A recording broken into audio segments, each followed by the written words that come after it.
Hello दोस्तों, तो कल हमने जो है 50 तक इसके क्वेश्चन कर लिए थे, ठीक है। उसके अलावा जो डेली करंट अफेयर होता है, एक्चुअली मैंने उसका वीडियो बना दिया था सुबह, पर उसमें जो है साउंड की कुछ प्रॉब्लम होगी, तो दोबारा मुझे वो अपलोड करना पड़ेगा अब, ठीक है। तो इसकी वजह से इसकी कुछ देर बाद जो है उसे मैं अपलोड करूँगा।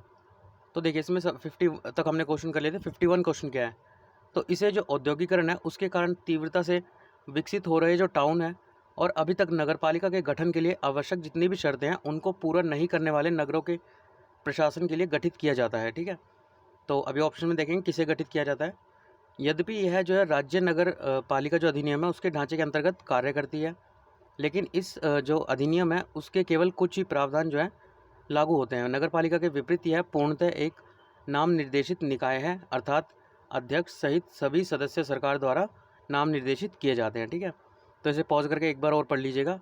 उसके बाद देखिए, जो ऊपर विवरण दिया गया है वो किस प्रकार जो है शहरी जो स्थानीय निकास निकाय है उसको संदर्भित करता है, ठीक है। किस टाइप का मतलब वो होता है, तो नगर क्षेत्र समिति, अधिसूचित क्षेत्र समिति, नगद परिषद, छावनी परिषद, ठीक है। तो वीडियो पॉज करिए और इसे जो है अटैम्प्ट करिए। तो इसका जो करेक्ट आंसर है वो है हमारा अधिसूचित क्षेत्र समिति, सॉरी, ठीक है। जब आप इसको पढ़ेंगे तो उसके बाद फिर इस डेफिनेशन को एक बार पढ़ना, ठीक है। जहाँ पे भी ऐसे लगा रखा है ना इस और ये सब, तो उनकी जगह जो मेन ये है इसको करके पढ़ोगे तो आपके दिमाग में बैठ जाएगा वो। उसके बाद देखिए 52वां क्वेश्चन क्या है, तो राष्ट्रपति की जो अध्यादेश प्रख्यापित करने की शक्ति है, ठीक है, उसके संदर्भ में कथन देखने हैं। पहला, राष्ट्रपति किसी एक सदन के सत्र में होने की स्थिति में भी अध्यादेश प्रख्यापित कर सकता है, मतलब जहाँ पे एक सदन हो तो वहाँ पे भी जो है अध्यादेश वो दे सकता है, ठीक है। राष्ट्रपति के अध्यादेश प्रख्यापित करने के निर्णय का किसी भी न्यायालय में प्रश्नगत नहीं किया जा सकता है। ये भी हो सकता है, राष्ट्रपति की अध्यादेश प्रख्यापित करने की जो शक्ति है उसका उपयोग संविधान संशोधन हेतु नहीं किया जा सकता है। तो हो सकता है, तो इनमें से सही उत्तर देखिए तो 1 2 2 3 3 या 1 3, ठीक है। तो इसका जो करेक्ट आंसर है 1 और 3, ठीक है। मतलब पहला और थर्ड स्टेटमेंट ठीक है। अब जो दूसरा है तो उसमें क्या गलती है तो वो देखते हैं। तो सेकंड स्टेटमेंट क्यों गलत है, क्योंकि जो हमारा वो था ना कूपर बनाम जो भारतीय संघ था उसके अंतर्गत 1970 में जो वाद हुआ था उसके अंतर्गत जो न्यायालय था, उच्चतम न्यायालय, उसने निर्णय दिया था कि राष्ट्रपति के समाधान को जो है दुर्भावना के आधार पर न्यायिक चुनौती दी जा सकती है, ठीक है।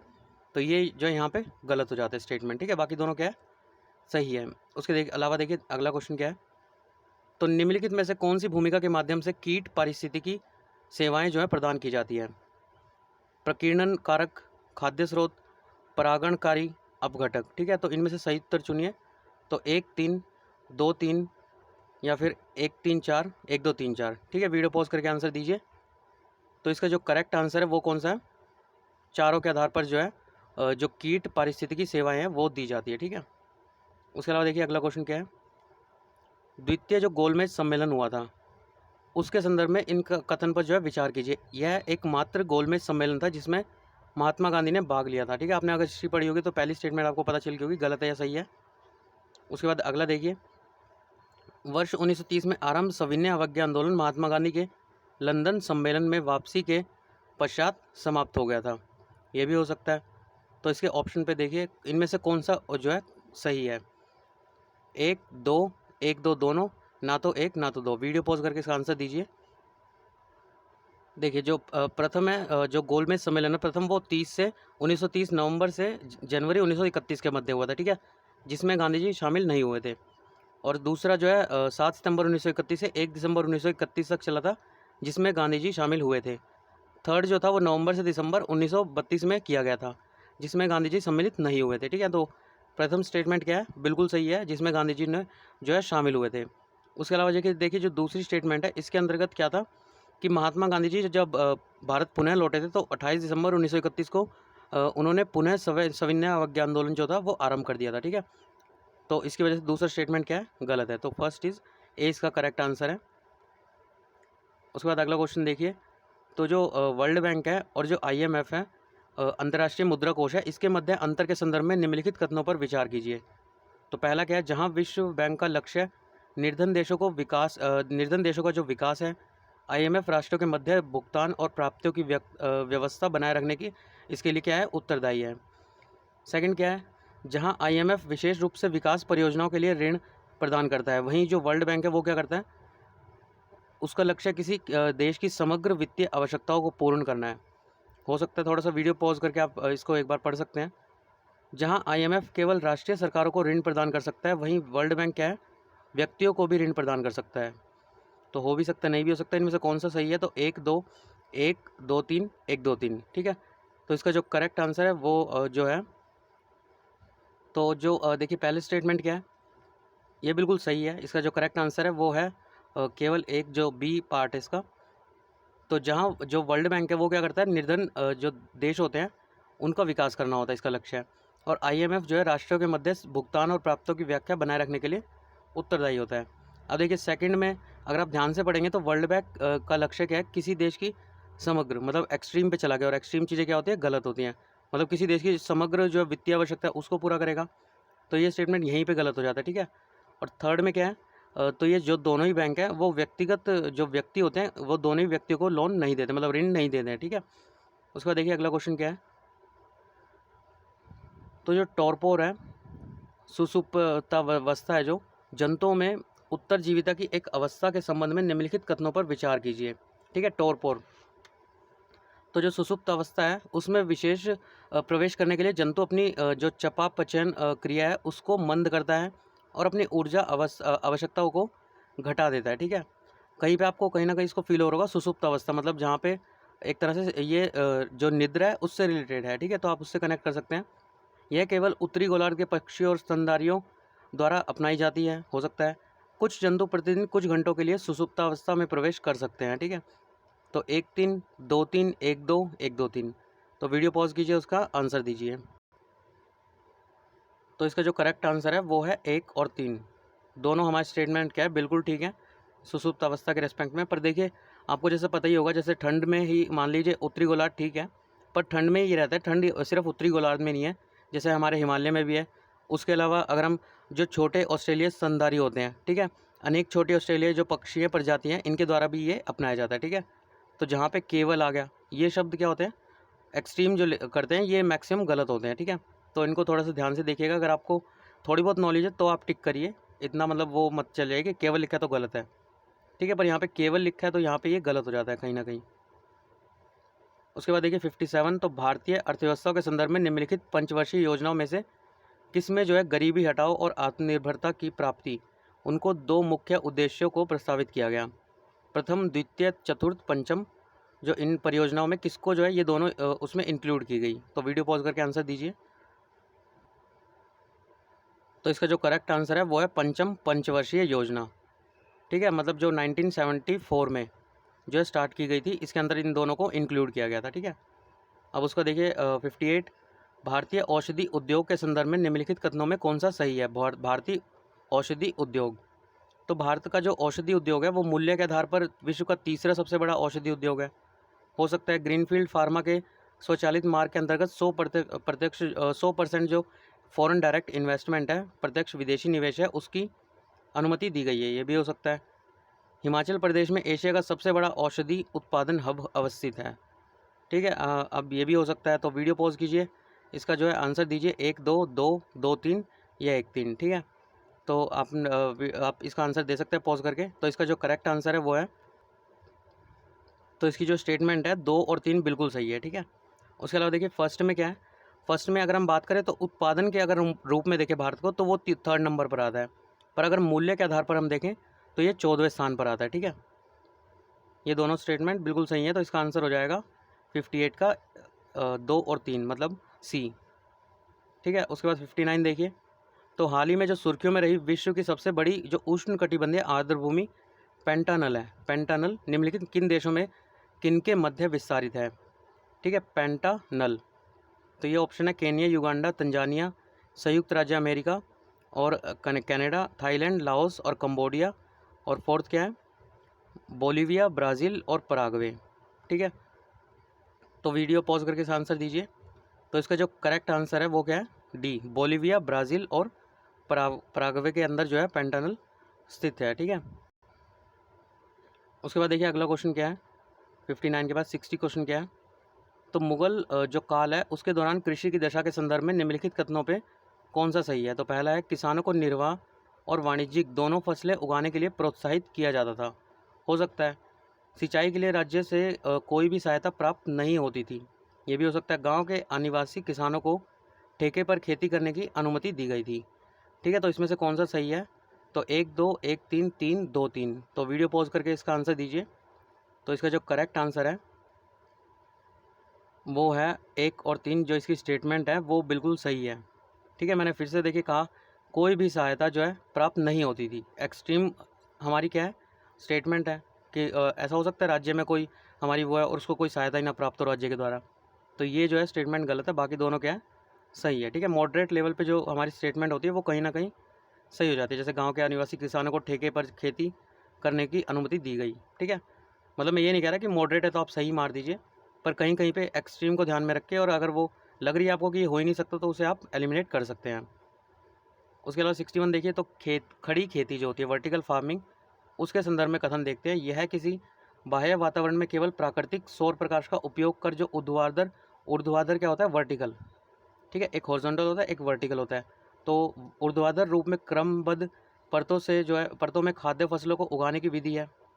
हो सकता है कुक्कुट या पोल्ट्री और पत्तेदार सब्जियों के उत्पादन में इसका उत्तरोत्तर प्रयोग किया जाता है। ये भी हो सकता है। कौन सा सही है? 1 2 1 2, ना तो 1 ना तो 2। तो वीडियो पॉज करके इसका आंसर दीजिए। तो इसका जो करेक्ट आंसर है वो है 2। ये बिल्कुल सही है, पर फर्स्ट में क्या है ये जो बाह्य वातावरण में नहीं, ये इंडोर वो है टेक्निक है। ठीक है, इंडोर उत्पादन की एक टेक्निक है जिसमें प्रकाश, तापमान, आर्द्रता और गैसों का कृत्रिम नियंत्रण खाद्य एवं औषधियों के लिए किया जाता है, यूज़ किया जाता है। ठीक है, उसके बाद देखिए जो 62 है, तो निम्नलिखित में से किन समितियों द्वारा केंद्र राज्य संबंधों के संदर्भ में अनुशंसाएं की गई? तो सरकारिया आयोग, पुंछी आयोग, राजमन्नार समिति। तो कौन सा जो है सही उत्तर है? 1 2 2 3 1 3 1 2 3। मतलब किन समिति ने जो है केंद्र राज्य संबंध में जो अनुशंसाएं वो दी। तो वीडियो पॉज करके आंसर दीजिए। तो जो इसका करेक्ट आंसर है वो है डी। तीनों ही जो हमारी समितियां उन्होंने केंद्र और राज्य संदर्भ में अपनी अनुशंसाएं दी थी। ठीक है, उसके बाद देखिए 63वां, तो निम्नलिखित में से किस मूल अधिकार के अंतर्गत प्रारंभिक शिक्षा का अधिकार सम्मिलित है? तो संस्कृति और शिक्षा संबंधी अधिकार हो सकता है, स्वतंत्रता का अधिकार हो सकता है, समता का अधिकार हो सकता है, संवैधानिक उपचारों का अधिकार ये भी हो सकता है। इन चारों में से कौन सा ऐसा है जिसमें जो प्रारंभिक शिक्षा है उसको शामिल किया गया? तो इसका जो करेक्ट आंसर है वो क्या है? स्वतंत्रता का अधिकार। इसमें जो है इसको शामिल किया गया था। तो इसके अंतर्गत जो हमारा 19 से 22 जो आर्टिकल है, अनुच्छेद है 19 से 22, उसके अंतर्गत ये आता है। ठीक है, जो अनुच्छेद 21A है, ठीक है, उसके अंतर्गत प्रारंभिक शिक्षा का अधिकार आता है। ठीक है, तो अगला क्वेश्चन क्या है? तो प्राय सुर्खियों में रहने वाला जो आरोग्य सेतु ऐप है उसके संदर्भ में निम्नलिखित कथनों पर विचार कीजिए। तो पहला स्टेटमेंट क्या है? यह उपयोगकर्ता को कोविड-19 पॉजिटिव रोगी के साथ उसकी अंतःक्रिया के संबंध में सूचित करने के लिए एक संपर्क पता लगाने वाला ऐप है। हो सकता है यह वायुमार्ग और रेल मार्ग द्वारा यात्रा के लिए अनिवार्य है। ये भी हो सकता है। तो वीडियो पॉज करके इसका आंसर दीजिए। तो पहला दूसरा दोनों, या ना तो 1 ना तो 2। तो इसका जो करेक्ट आंसर है वो है केवल 1। यह उपयोगकर्ता को कोविड-19 पॉजिटिव रोगी के साथ उसकी जो अंत्यक्रिया है उसके संबंध में सूचित करने के लिए एक संपर्क पता लगाने वाला ऐप है। ठीक है, उसके अलावा जो वायुमार्ग और रेल मार्ग है उसके लिए ये अनिवार्य नहीं है। ठीक है, उसके बाद 65 देखिए, तो इस क्वेश्चन में क्या दिया गया है? देखिए इस टाइप का क्वेश्चन 2020 में एग्जैक्ट क्वेश्चन आया था। ठीक है,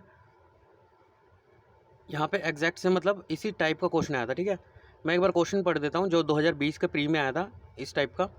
तो आप मतलब अगर आपको वो है तो आप उसे अटैम्प्ट करिएगा और कमेंट बॉक्स में उसका आंसर दे सकते हैं। ठीक है, तो क्वेश्चन है, यह फसल उपोष्ण प्रकृति की है, उसके लिए कठोर पाला हानिकारक है, विकास के लिए उसे कम से कम 210 पाला रहित दिवस और 50 से 100 सेंटीमीटर वर्षा की आवश्यकता पड़ती है। हल्की सुअपवाहित मृदा जिसमें नमी धारण करने की क्षमता है उसकी खेती के लिए आदर्श रूप से अनुकूल है। यह फसल निम्नलिखित में से कौन सी है? ठीक है, तो 4 ऑप्शन दिए गए हैं, कपास, जूट, गन्ना, चाय। तो चारों में से जो भी आपको अच्छा मतलब जो भी आपको लगता है कि इसका आंसर हो सकता है तो उसको जो है आप कमेंट बॉक्स में बता सकते हैं। 2020 के प्री का क्वेश्चन है, डी सेट है और उसका 27वां क्वेश्चन है। ठीक है, तो देखिए अब इस क्वेश्चन को देखते हैं जो ये इसी टाइप का दे रखा है। तो इस फसल के लिए 24 से 38 डिग्री सेल्सियस के मध्य उतार चढ़ाव वाले तापमान के साथ आर्द्र जलवायु की आवश्यकता होती है। इसकी खेती के लिए आवश्यक न्यूनतम वर्षा 1000 mm है। इस फसल के विकास के लिए वार्षिक बाढ़ से जो गाद प्राप्त करने वाली अच्छी गहराई वाली नवीन धूसर जलोढ़ मृदा सर्वाधिक उपयुक्त होती है। ठीक है, तो इसमें से जो है कौन सी फसल है? कपास, गेहूँ, पटसन और फोर्थ क्या है? गन्ना। ठीक है, तो वीडियो पॉज करके इसका आंसर दीजिए। तो इसका जो करेक्ट आंसर है वो है पटसन। ठीक है, ये पटसन का टाइप है। उसके बाद अगला क्वेश्चन देखिए। तो क्वेश्चन क्या है? भारत में जो न्यायिक सक्रियता है उसके संदर्भ में निम्नलिखित कथनों में कौन सा सही है? ठीक है, ये हाल ही में काफ़ी करंट में न्यूज़ में आपने देखा होगा, सुप्रीम कोर्ट के द्वारा जो अलग अलग जो सुओ मोटो से मुद्दे उठाए गए उनकी वजह से जो ये क्वेश्चन आया। ठीक है, इसे भारत के संविधान में परिभाषित किया है। हो सकता है इसने शक्तियों के पृथक्करण के सिद्धांत को सुदृढ़ता प्रदान की है। हो सकता है इसने कार्यकारी उत्तरदायित्व को लागू किया है, ये भी हो सकता है। तो 1, 3, 1, 2 या 2, 3। ठीक है, तो आप वीडियो पॉज करके इसका आंसर दीजिए। तो इसका जो करेक्ट आंसर है वो है बी, केवल 3 सही हैं, बाकी उसके अलावा देखिए इसे जो है संविधान में परिभाषित नहीं किया गया था। ये जो शब्द है वो 1970 में प्रचलित हुआ था फर्स्ट टाइम। ठीक है, उसके अलावा देखिए शक्तियों के पृथक्करण के सिद्धांत को सुदृढ़ता प्रदान किया है। जो हाल ही के मुद्दे हैं जैसे जो केंद्र सरकार के मुद्दे होते हैं, राज्य सरकार के होते हैं, वो सुप्रीम कोर्ट अपने अंडर ले लेता है। ठीक है, तो उसका कहीं ना कहीं इसने उसे उपेक्षित किया है। ठीक है, उसके बाद देखिए अगला क्वेश्चन क्या है। तो भारत के बाह्य ऋण के संदर्भ में, ठीक है, बाह्य ऋण, इन कथनों पर विचार कीजिए। भारत के जो समग्र बाह्य ऋण है उसमें निजी क्षेत्र के जो ऋण की तुलना है उसमें संप्रभु ऋण दोगुना है, तो हो सकता है। उसके अलावा अनिवासी जो भारतीय होते हैं, एनआरआईज होते हैं, उनकी बकाया जमा राशि भारत के बाह्य ऋण का सबसे बड़ा घटक है, हो सकता है। भारत का अधिकांश बाह्य ऋण चीन की मुद्रा जो रेनमिनिबी है उसमें मूल्य वर्गित है, हो सकता है। तो इनमें से कौन सा सही है? ठीक है, तो वीडियो पॉज करके इस आंसर दीजिए। तो इसका जो करेक्ट आंसर है वो है डी, मतलब ये तीनों स्टेटमेंट क्या है? गलत है बाह्य ऋण के बारे में। ठीक है, तो देखते हैं इसके बारे में क्यों गलत है। तो स्टेटमेंट 1 में क्या है? जो गैर संप्रभु ऋण है, निजी निवेशक है जो, मतलब उसकी मात्रा संप्रभु ऋण की जो तुलना है वो उससे 4 गुना हो चुका है। ठीक है, उसके अलावा जो एनआरआई है इसके बारे में ये स्टेटमेंट गलत है, क्योंकि जो एनआरआई है वो दूसरा सबसे बड़ा घटक है। पहला क्या है? वाणिज्यिक उधार जो है सबसे बड़ा घटक है, वाणिज्यिक उधार जो हम लेते हैं वो सबसे बड़ा घटक है। उसके अलावा भारत का अधिकांश जो भाग है, देखिए यहाँ पे जो चाइना का, ये तो इससे हमारा कुछ लेना देना है ही नहीं है ना, हमारा सारा काम किस में होता है? डॉलर में होता है। ठीक है, तो उसकी वजह से भारत के जो बाह्य ऋण है उसके मूल्य वर्गीकरण के लिए अमेरिकी डॉलर प्रमुख मुद्रा है, जिसकी हिस्सेदारी मार्च 2020 के अंत तक कुल ऋण में 53.7 जो है % थी। ठीक है, इसकी वजह से तीनों स्टेटमेंट हमारी क्या हो जाती है? गलत हो जाती हैं। अब देखिए 68 का जो है, निम्नलिखित रोगों पर विचार कीजिए। हेपेटाइटिस ए, हेपेटाइटिस बी, मानव प्रतिरक्षा न्यूनतम विषाणु जो HIV होता है, सिफिलिस, तो इससे कौन से जो है रक्त जनित रोग है इसके अंतर्गत? तो 1, 2, 2, 3, 4, 1, 3, 1, 2, 3, 4। ठीक है, तो इसका जो करेक्ट आंसर है वो है बी, मतलब जो 2, 3 और 4 है ये हमारे रक्त जनित रोग है। ठीक है, जो हेपेटाइटिस ए होता है, ये जो आपकी यकृत होती है उसमें अपेक्षाकृत मामूली सूजन होती है, जो कि संदूषित भोजन या संदूषित जल के माध्यम से जो है संचरित होता है, मतलब उत्पन्न होता है। ठीक है, उसके बाद देखिए 69। तो व्यवहार्यता अंतराल वित्त पोषण योजना के संदर्भ में निम्नलिखित कथनों पर विचार कीजिए। इसके तहत जो वित्त पोषण केंद्र है और राज्य हैं वो दोनों सरकारों द्वारा उपलब्ध कराया जाता है। हो सकता है यह योजना सामाजिक क्षेत्र की परियोजनाओं को पूरा करने के लिए बनाई गई है। ठीक है, ये भी हो सकता है। कौन सी योजना? व्यवहार्य अंतराल वित्त पोषण योजना। तो इसमें कौन सी स्टेटमेंट सही है? 1, 2, 1, 2 दोनों, ना तो 1 ना तो 2।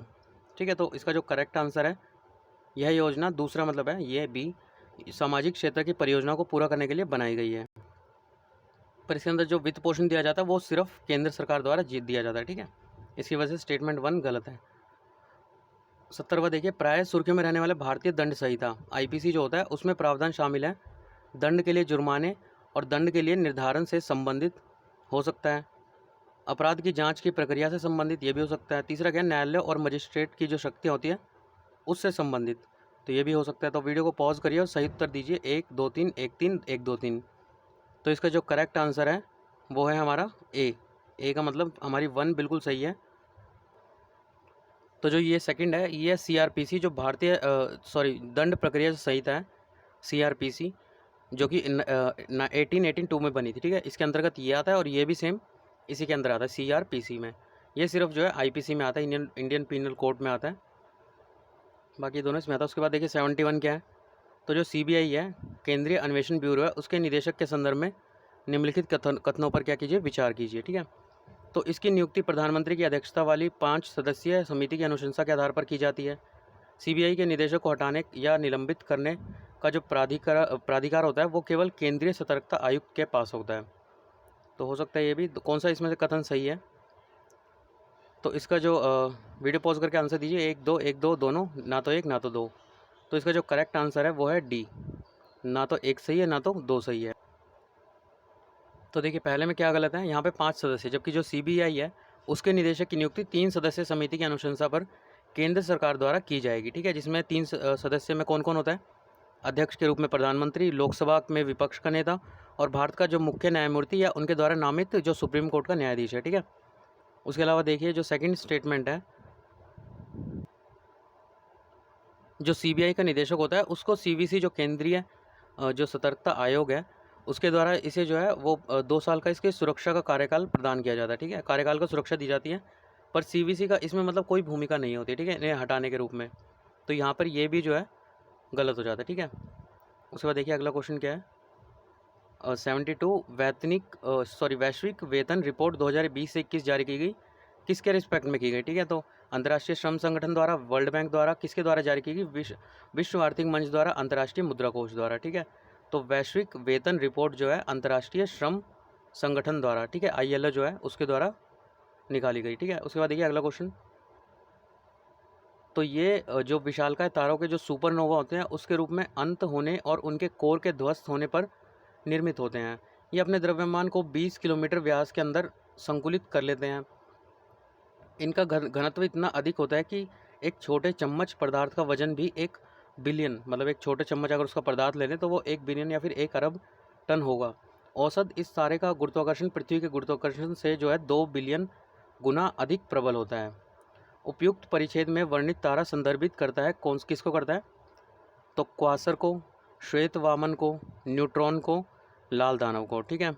तो इस क्वेश्चन को पॉज करके इसका आंसर दीजिए। तो इसका जो सही आंसर है वो क्या है, न्यूट्रॉन, ठीक है। ये सब बातें किसके लिए कही गई हैं, न्यूट्रॉन के लिए। अब देखिए अगला क्वेश्चन, तो भारत में जो यूरिया सब्सिडी है उसके संदर्भ में निम्नलिखित कथनों पर विचार कीजिए। तो पहला स्टेटमेंट क्या है, वर्तमान में सरकार सभी यूरिया विनिर्माताओं को प्रति पोषक तत्व के आधार पर एक समान सब्सिडी प्रदान करती है। हो सकता है यूरिया सब्सिडी में प्रत्यक्ष लाभ अंतरण, जो डायरेक्ट बैंक ट्रांसफ़र है, उससे किसानों द्वारा यूरिया के अत्यधिक उपयोग पर अंकुश लगाया जा सकता है। ये भी हो सकता है उच्च सब्सिडी के कारण यूरिया के अतार्किक उपयोग को भारत में ब्लू बेबी सिंड्रोम की बढ़ती घटनाओं से जोड़ा गया है, ठीक है। ये भी हो सकता है। तो कौन सा कथन सही है, 1 2 2 3 1 3 1 2 3।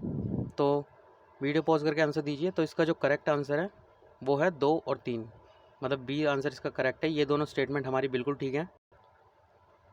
तो फर्स्ट स्टेटमेंट में क्या गलत है, सभी यूरिया विनिर्माताओं को जो प्रति पोषक तत्व है उसके आधार पर एक समान सब्सिडी प्रदान तो करती है, पर वो जो सब्सिडी प्रदान करती है वो किन्हें देती है, वो जो पोषक तत्व आधारित जितनी भी सब्सिडी है उनकी जो है, मतलब यहाँ पे सभी दे रखा है ना, सभी को नहीं देती वो। जो भी हमारा जो पोषक तत्व आधारित सब्सिडी होती है, ठीक है, जो भी मतलब पोषक तत्व के आधार पर अगर आप कोई भी सब्सिडी मांग रहे हैं अपने यूरिया बनाने के लिए, तो वहाँ पे सरकार देती है, ठीक है, सभी को नहीं देती है वो। उसके बाद देखिए 75 क्वेश्चन, तो साधारण कानून के अंतर्गत गिरफ्तार या निरुद्ध किया गया व्यक्ति संविधान के अंतर्गत निम्नलिखित में से किस अधिकार या अधिकारों का अधिकारी होगा। तो पहला क्या है, यह मजिस्ट्रेट निरोध की अवधि में वृद्धि नहीं करता है तो 1 माह पश्चात रिहा होने का अधिकार होगा। मतलब आप मजिस्ट्रेट के अगर इसे वो नहीं करेंगे ट्रांसफ़र, तो ये रिहा होने का अधिकार होगा। विधि व्यवसायी के से परामर्श और उसके द्वारा प्रतिरक्षा कराने का अधिकार हो सकता है। गिरफ्तारी के कारणों से यथाशीघ्र अवगत कराए जाने का अधिकार, मतलब क्यों गिरफ्तार किया गया है, ये भी हो सकता है। सही उत्तर चुनिए 1 2 3 1 3 1 2 3, ठीक है। तो वीडियो पॉज कीजिए और इसका आंसर दीजिए। तो इसका जो करेक्ट आंसर है वो है 2 और 3, मतलब 20 का आंसर करेक्ट है। उसके अलावा देखिए जो फर्स्ट है उसमें क्या दिक्कत है, तो इसके अंतर्गत 1 महीना नहीं 24 घंटे होता है, ठीक है। उसके अलावा देखिए जो अनुच्छेद 22 है वो किसी व्यक्ति को गिरफ्तारी एवं निरोध से जो है संरक्षण प्रदान करता है, ठीक है। उसके अलावा देखिए अगला क्वेश्चन क्या है, तो जो प्राचीन भारतीय दर्शन है उसके संदर्भ में निम्नलिखित कथनों पर विचार कीजिए। तो पहला, आजीवक और अज्ञान संप्रदाय दोनों श्रमण परंपरा के संप्रदाय थे। हो सकता है आजीवक नास्तिक संप्रदाय था जो जैन और बौद्ध धर्म के विपरीत कर्म के सिद्धांतों में विश्वास करता था, यह भी हो सकता है। उसके अलावा देखिए अज्ञान संप्रदाय का मत था कि मोक्ष प्राप्त करने के लिए प्रकृति के संबंध में ज्ञान व्यर्थ है, ये भी हो सकता है। तो इसके ऑप्शन क्या है, 1 2 2 3 1 3 1 2 3, ठीक है। तो इसका जो आंसर है वो वीडियो पॉज करके आप दीजिए। तो इसका जो करेक्ट आंसर है वो है जो 1 और 3 है। ये दोनों स्टेटमेंट प्राचीन भारतीय दर्शन के रेस्पेक्ट में सही है, ठीक है। और थर्ड में क्या है, विश्वास करता था नहीं, विश्वास नहीं करता था, जो आजीवक जो नास्तिक संप्रदाय था। उसके अलावा देखिए अगला क्वेश्चन क्या है, तो अगला क्वेश्चन है 77, प्राचीन भारतीय इतिहास में विभिन्न कालखंडों में जो प्रचलित पद थे उनके संदर्भ में निम्नलिखित में से कौन सा युग्म सही सम्मिलित है। तो संधि विग्रहिक, ये क्या है, युद्ध और शांति से संबंधित जो मंत्री होते थे, हो सकता है। उसके बाद प्राढ़ विभाग, मुख्य अभिलेखपाल और सचिव, हो सकता है। महा पक्ष पलिक जो होता है, पटलिक जो होता है, मुख्य कर संग्राहक, ठीक है।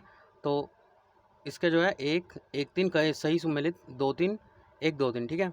तो वीडियो पॉज करके इसका आंसर दीजिए। तो इसका जो करेक्ट आंसर है वो है केवल 1, जो पहला है वो बिल्कुल सही सम्मिलित है, बाकी दोनों क्या है, गलत हैं।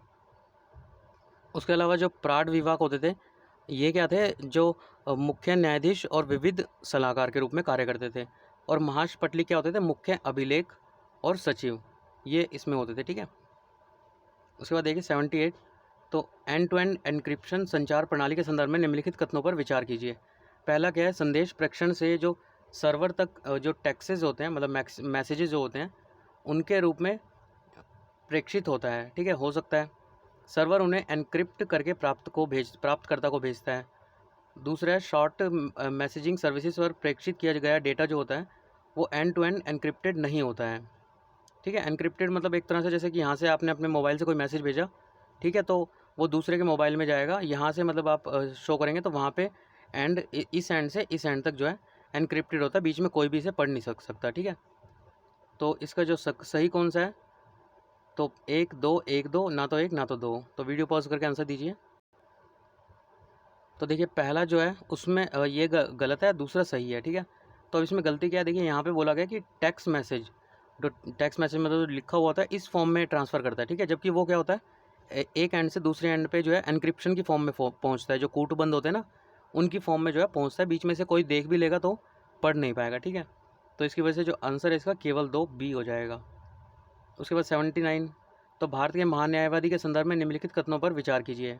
वह जो सुप्रीम कोर्ट का न्यायाधीश नियुक्ति होने के लिए अहिर्त होता है, मतलब वो जो है सुप्रीम कोर्ट के जो न्यायाधीश होते हैं वो बनने के लिए वो उसमें अहर्ता मतलब योग्यताएं होती है, ठीक है। उसके बाद वह भारत के राष्ट्रपति और प्रसाद पर्यंत पद धारण करता है, हो सकता है। उसे संसद के दोनों सदनों की कार्यवाही में उपस्थित होने, बोलने, मतदान करने का अधिकार प्राप्त होता है, ठीक है, ये भी हो सकता है। तो 1 3 1 1 2 3, ठीक है। जो करेक्ट आंसर इसका क्या है, तो इसका करेक्ट आंसर है सी, 1 और 2 बिल्कुल सही है। उसके अलावा इसे जो है ये संसद में ये जो अधिकार है वो नहीं होता है, ठीक है। उसके बाद 80 देखिए, तो ग्लोबल जो एटमॉस्फेयर वॉच है उसके संदर्भ में निम्नलिखित कथनों पर विचार किए। इसे संयुक्त राष्ट्र पर्यावरण कार्यक्रम द्वारा स्थापित किया गया था, हो सकता है। ग्लोबल एटमॉस्फेयर वॉच, इसका उद्देश्य क्या है, वायुमंडलीय महासागरों और जीवमंडल के मध्य अंतःक्रिया को समझना, हो सकता है। यह प्रतिवर्ष जो अर्थ ओवरशूट डे है वो घोषित करता है, ये भी हो सकता है, ठीक है। तो इनमें से कौन सा सही है, 1 2 3 1 3 1 2 3, ठीक है। तो वीडियो पॉज करके इसका आंसर दीजिए। और जो इसका करेक्ट आंसर है वो है पहली और दूसरी स्टेटमेंट बिल्कुल सही है, पर इसे जो है किसके द्वारा घोषित किया जाता है, तो ग्लोबल फुटप्रिंट नेटवर्क, इसकी जगह ग्लोबल फुटप्रिंट और नेटवर्क GFN, ठीक है, इसके द्वारा इसे जो है घोषित किया जाता है। उसके बाद सर सैयद अहमद खान के संदर्भ में निम्नलिखित कथनों पर विचार कीजिए। उन्होंने ब्रिटिश शासन के प्रति राजभक्ति की भावना का प्रचार किया था, पूर्ण निष्ठा जिसे बोलते हैं। उन्होंने मुसलमान और जो आधुनिक वैज्ञानिक हैं शिक्षा प्रदान करने का विरोध किया था, मतलब जो आधुनिक वैज्ञानिक शिक्षा मिल रही थी उसका विरोध किया था। उन्होंने भारतीय राष्ट्रीय कांग्रेस के गठन का विरोध किया था। ठीक है, तो वीडियो पॉज कीजिए। 1-3 कौन सा सही है? 1-3 2-3 2 1-2-3। ठीक है, तो इसका जो करेक्ट आंसर है वो क्या है? ए। पहला और तीसरा स्टेटमेंट बिल्कुल ठीक है। सेकंड स्टेटमेंट गलत है, उन्होंने विरोध नहीं किया था। जो उन्होंने जो है सर सैयद ने मुसलमानों को स्थिति में सुधार करने के लिए आधुनिक वैज्ञानिक शिक्षा के महत्व पर बल दिया था। ठीक है, वो एक महान शिक्षाविद और समाज सुधारक थे, लेकिन एक रूढ़िवादी राजनीतिज्ञ भी थे। ठीक है, उसके अलावा बाकी दोनों स्टेटमेंट हमारी सही है। उसके बाद 82 देखिए, तो जो आर्य परियोजना उसके संदर्भ में निम्नलिखित कथनों पर विचार कीजिए। तो पहली स्टेटमेंट क्या है? यह जो है कृषि क्षेत्र में अनुसंधान कर रहे युवाओं को छात्रवृत्ति प्रदान करता है, हो सकता है। इसके तहत लाभार्थियों में कम से कम 1/3 महिलाएं होना अनिवार्य है, यह भी हो सकता है। यह प्रत्येक राज्य में कम से कम एक जिले में कृषि विज्ञान केंद्रों द्वारा कार्यान्वित किया जाता है, ये भी हो सकता है। कौन सा सही है? तो 1-2-2-3 1-2-3। तो जो इसका करेक्ट आंसर है वो क्या है? थर्ड स्टेटमेंट बिल्कुल ठीक है। यह प्रत्येक राज्य के कम से कम एक जिले जो है उसमें कृषि विज्ञान केंद्रों पर कार्यान्वित किया जाता है। तो देखिए इसकी फुल फॉर्म ही क्या है? जो आर्य है तो attracting and retaining youth in agriculture. ठीक है, जिसकी अगर हिंदी में देखें हम तो कृषि में जो वो युवा है उसको आकर्षित करना और बनाए रखना। ठीक है, छात्रवृत्ति प्रदान करना नहीं, आकर्षित करना। ठीक है, उसके अलावा जो महिलाओं के रेस्पेक्ट में कोई भी न्यूनतम प्रतिशत इसमें नहीं बताया गया है। ठीक है, तो थर्ड स्टेटमेंट ठीक है। उसके बाद 82 के बाद देखिए 83। तो जो मंत्रिमंडल है, कैबिनेट जो है, उसके सचिव के पद के संदर्भ में निम्नलिखित कथनों में से कौन सा सही है? उसे भारत के राष्ट्रपति द्वारा नाम निर्देशित किया जाता है, हो सकता है। वह सिविल सेवा बोर्ड का पदेन अध्यक्ष होता है, हो सकता है। वह मुख्य सचिवों के वार्षिक सम्मेलन की अध्यक्षता करता है, ये भी हो सकता है। ठीक है, तो कौन सा सही है? 1-1-2-2-2-3। तो इसका करेक्ट आंसर क्या है? 2 और 3 बिल्कुल ठीक है। पहले में क्या है? उसकी नियुक्ति किसके द्वारा की जाती है? तो केंद्र सरकार द्वारा की जाती है। ठीक है, अब देखिए 84। तो लॉकडाउन हटाने के बाद की अवधि के लिए कुछ आर्थिक संकेतक अजीब परिघटनाओं की ओर इशारा करते हैं, जिसमें लॉकडाउन के तुरंत बाद बेरोजगारी दर तेजी से बढ़कर वापस कोविड पूर्व स्तर पर पहुंच गई। लेकिन भारत में कोविड पूर्व काल की तुलना में नियोजित लोगों की संख्या 20 से 40 मिलियन की कमी हुई है। इसका कारण क्या है? तो देखिए कारण देखते हैं। इसका पहला क्या है? बेरोजगारी दर का निम्न स्तर और श्रमिक जनसंख्या अनुपात का उच्च स्तर, मतलब बेरोजगारी जो दर है उसका स्तर कम होना और जो श्रमिक जनसंख्या है उसका जो है ज़्यादा हो जाना, हो सकता है। तो बेरोजगारी दर का उच्च स्तर और श्रमिक जनसंख्या का निम्न स्तर, मतलब इनके अनुपात का जो है निम्न स्तर, मतलब उसका उल्टा जो ऊपर पड़ा। उसके बाद बेरोजगारी दर का निम्न और श्रमिक जनसंख्या अनुपात का निम्न स्तर, ये भी हो सकता है। बेरोजगारी दर का उच्च स्तर और श्रमिक जनसंख्या अनुपात का उच्च स्तर, दोनों का हाई हो जाए या दोनों का लो हो जाए, या एक का हाई एक का लो, फिर एक का ऊपर वाले में लो एक का हाई। ठीक है, तो इसका जो करेक्ट आंसर है वो क्या है? बेरोजगारी दर इसमें कमी हो जाती है और श्रमिक जनसंख्या जो अनुपात होता है उसमें भी कमी आ जाती है इससे। ठीक है, ठीक है, तो इसका जो सही आंसर है वो सी है। निम्नलिखित युग्मों पर विचार कीजिए। जो कपड़ा शिल्प है उसकी विरासत, तो बाघ प्रिंट बिहार में हो सकती है। उसके अलावा तंचोई शैली मणिपुर, बगरू शैली राजस्थान हो सकती है। तो इसका जो करेक्ट आंसर है, सही सुमेलित करना है, 1-3 1-2-3 1-2-3। तो इसका करेक्ट आंसर क्या है? सी। केवल 3 हमारा क्या है? बिल्कुल सही है। अब देखिए जो बाघ प्रिंट है ये क्या है? एक प्राकृतिक रंगों का उपयोग किया जाता है इसके अंतर्गत, और ये कहाँ पे जो है प्रचलित है? तो मध्य प्रदेश में। ठीक है, बिहार में नहीं, मध्य प्रदेश में। इसको जो है जीआई टैग 2008 में दिया गया था। ठीक है, इसलिए हमारा 1 गलत है। तंचोई शैली, अगर इसके बारे में हम देखें तो जो बुनाई की तंचोली शैली है उस जो उत्कृष्ट लघु चित्रों से मिलती जुलती है। इसका प्रारंभ तो चीन में हुआ था, पर भारत में यह मुख्य रूप से गुजरात राज्य के जो सूरत जिले हैं उसमें प्रचलित है। ठीक है, तो तंचोई जो है साड़ियाँ बहुत लोकप्रिय हैं, तो ये कहाँ पे?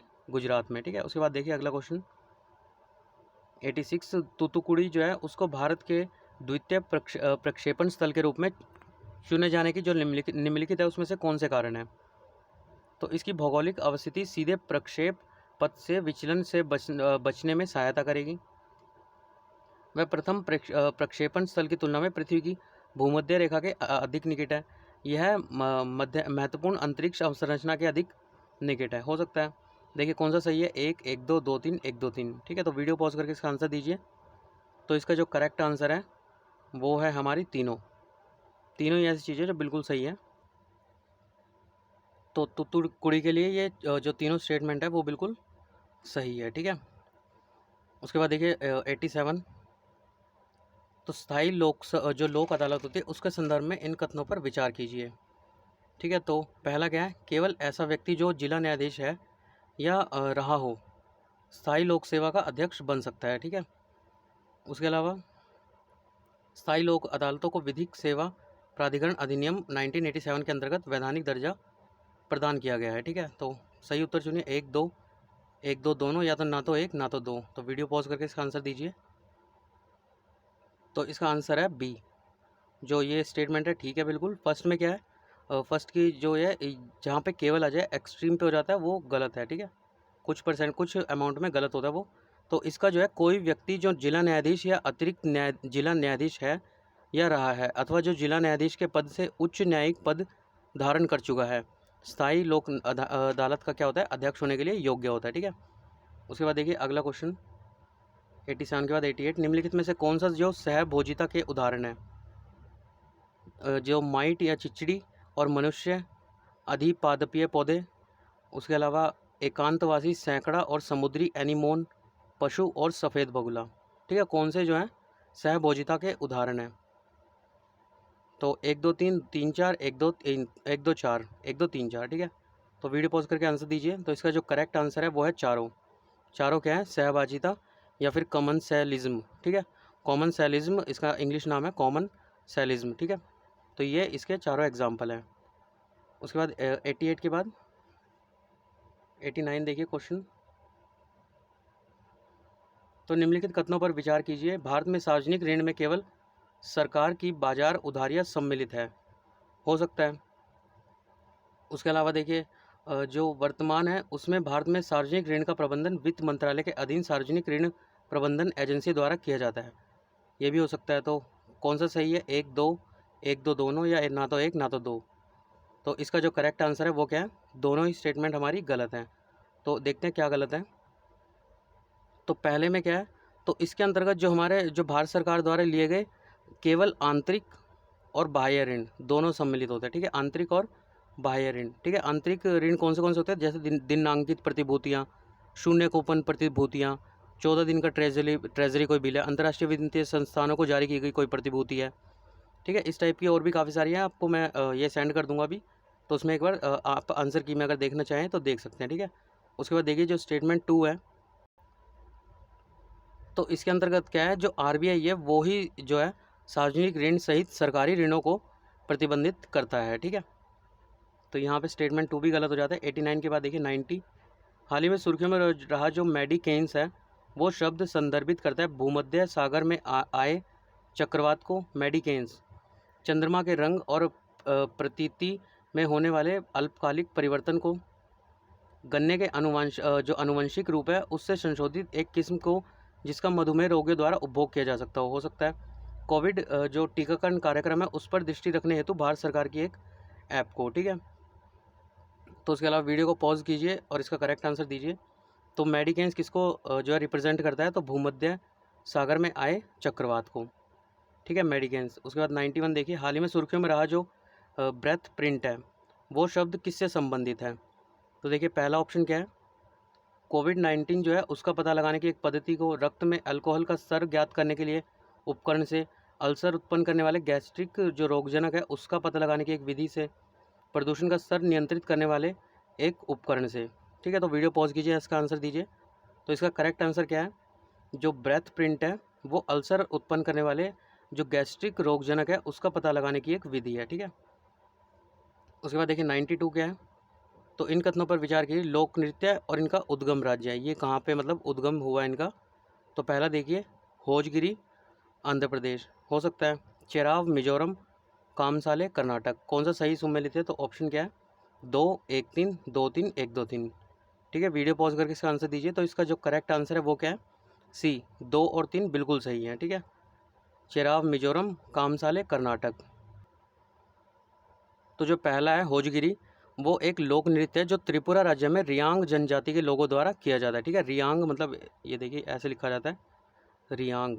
ठीक है, इन जनजाति द्वारा किया जाता है। ठीक है, उसके बाद 93 देखिए।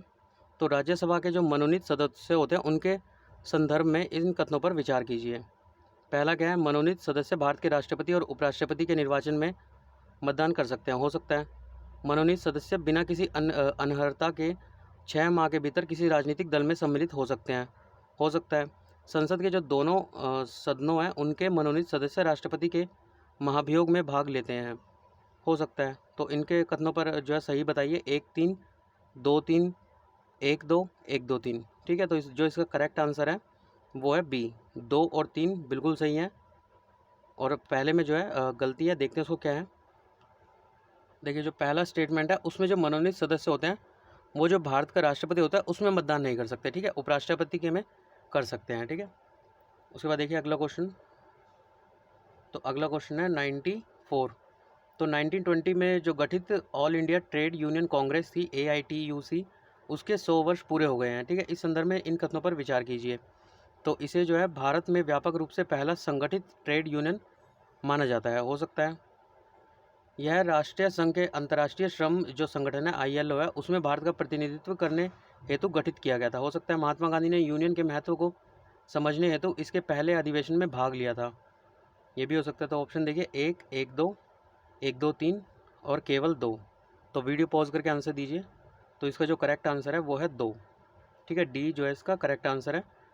और इसके अलावा पहला और तीसरा गलत है। तो देखते हैं क्यों गलत है। तो देखिए पहले स्टेटमेंट के अगर रेस्पेक्ट में हम पढ़े तो जो मद्रास श्रमिक संघ भारत था, मतलब मद्रास श्रमिक जो संघ था वो भारत का पहला संगठित ट्रेड यूनियन था जिसका वर्ष 1918 में जो है BP वाडिया द्वारा गठन किया गया था। ठीक है, कौन सा संगठन? मद्रास श्रमिक संघ, 1918। अब देखिए इनकी अगर थर्ड की बात करें तो इन्होंने भाग नहीं लिया था। ठीक है, तो इसके रिस्पेक्ट में क्या कहा था? महात्मा गांधी ने जो AITUC थी उसके प्रथम अधिवेशन में भाग नहीं लिया। उन्हें ट्रेड यूनियन के संगठनात्मक स्वरूप के बारे में संदेह था। उनका मत था कि जो AITUC है उसका गठन जल्दबाजी में लिया गया और एक अपरिपक्व निर्णय लिया गया था। ठीक है, इसकी वजह से वो इसमें शामिल नहीं हुए थे। उसके अलावा देखिए निम्नलिखित कथनों पर विचार कीजिए। राष्ट्रपति या राज्यपाल के विरुद्ध उनकी पदावधि के दौरान किसी भी न्यायालय में किसी भी प्रकार का जो दंडिक कार्यवाही है वो प्रारंभ या चालू नहीं की जाएगी। हो सकता है। राष्ट्रपति या राज्यपाल की जो पदावधि है उसके दौरान उनकी गिरफ्तारी या कारावास के लिए किसी भी न्यायालय में कोई प्रक्रिया प्रारंभ नहीं की जा सकती है, ये भी हो सकता है। तो 1 2 1 2 दोनों, ना तो 1 ना तो 2। तो इसका आपने गैस कर ही लिया होगा। तो दोनों स्टेटमेंट बिल्कुल सही है। ठीक है, 96 निम्नलिखित कथनों पर विचार कीजिए। संविधान में कहीं भी मंत्रिमंडल शब्द का जो उल्लेख है वो नहीं किया गया है। तो हो सकता है। उसके अलावा देखिए दूसरी क्या है? केंद्रीय मंत्रिमंडल केंद्र सरकार का सर्वोच्च कार्यकारी प्राधिकारी है। हो सकता है। केंद्रीय जो मंत्रिमंडल है उसके निर्णय मंत्रिपरिषद के लिए बाध्यकारी है। हो सकता है। तो सही सुमें लेते हैं 1 2 2 3 1 3 1 2 3। ठीक है, जो इसका करेक्ट आंसर है वो है 2 और 3 स्टेटमेंट बिल्कुल ठीक है। उसके अलावा देखिए जो मंत्रिमंडल शब्द है, ठीक है, ये फर्स्ट वाला है जो मंत्रिमंडल, इसको 1978 में संविधान के 44वें संविधान संशोधन अधिनियम द्वारा अनुच्छेद 352 में जो है जोड़ा गया था। ठीक है,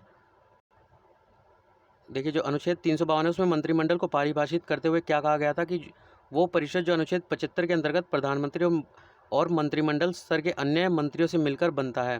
ठीक है, ये मतलब मंत्रिमंडल की डेफिनेशन दी गई थी। ठीक है, उसके बाद देखिए 97। तो जो एम्ब्रायो ट्विनिंग, इसके संदर्भ में इन कथन पर विचार कीजिए। तो यह कोरकपुटी अवस्था में एक भ्रूण को कृत्रिम सूक्ष्म शल्य चिकित्सीय ट्विनिंग के माध्यम से जुड़वा बनाने को संदर्भित करता है। हो सकता है। एम्ब्रियो ट्विनिंग सफल अंतरोपण की संभावना को बढ़ाता है, इसलिए गर्भ धारण करने की पूरी संभावना होती है। हो सकता है। ठीक है, तो 1 2 1 2 दोनों, एक ना तो 1 ना तो 2। तो इसका करेक्ट आंसर क्या है? दोनों स्टेटमेंट हमारी बिल्कुल सही है। ठीक है, उसके बाद देखिए 98। तो निम्नलिखित में से किन परिस्थितियों में संविधान संसद को राज्य सूची में प्रगणित किसी भी विषय पर विधि बनाने का अधिकार देता है? तो पहली स्टेटमेंट क्या है, जब राष्ट्रीय आपात की घोषणा प्रवर्तन में हो सकता है।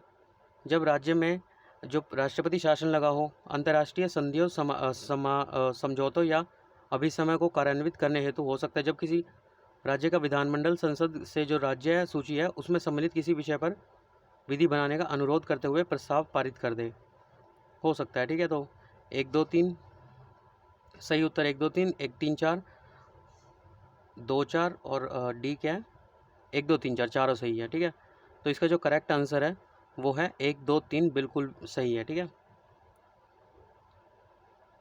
हमारा जो फर्स्ट स्टेटमेंट है वो बिल्कुल सही है। ये तीनों स्टेटमेंट हमारी क्या है, सही है।